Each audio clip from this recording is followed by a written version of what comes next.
Le cabinet Justice voudrait faire passer rapidement une réforme du code pénal en matière d'infractions sexuelles présentée comme une véritable avancée pour les droits des femmes. Une avancée ? Ah bon ? Qu'est-ce que ça changerait vraiment ? Avec cette réforme, le proxénétisme, l'exploitation de la prostitution, serait désormais autorisé sauf en cas de profit anormal. Il s'agirait d'en finir avec l'hypocrisie du code pénal actuel qui interdit le proxénétisme alors qu'il est dans les faits très largement toléré.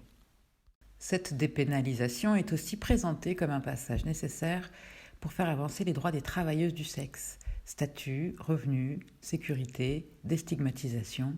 Mais comment le juge pourrait-il estimer l'avantage anormal de l'exploitation de la prostitution et comment la victime pourrait-elle le prouver ?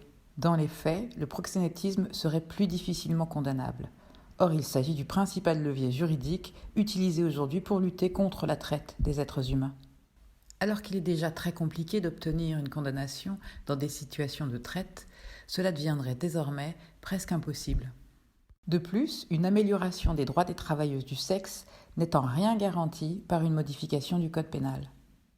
Même s'il y était officiellement autorisé grâce à une dépénalisation du proxénétisme, le proxénète ne serait pas tenu de signer un contrat, verser un bon salaire ou garantir de bonnes conditions de travail.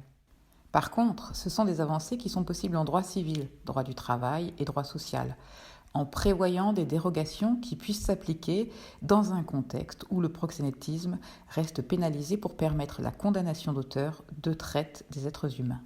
Nous ne voulons pas opposer les droits des travailleuses du sexe aux droits de celles qui subissent l'exploitation de la prostitution. Nous ne voulons pas d'une réforme qui n'apporte aucune garantie aux premières et mette en péril les secondes. On ne réforme pas le code pénal tous les 10 ans.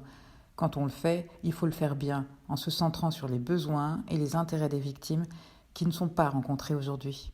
Nous demandons le gel de la réforme tant qu'elle n'acte pas de réelles avancées pour rendre justice à toutes les victimes de violences sexuelles. Et appelons à une manifestation nationale pour que les pouvoirs publics prennent leurs responsabilités dans la lutte contre les violences faites aux femmes le 28 novembre 2021. Info sur facebook.com/mirabal.belgium.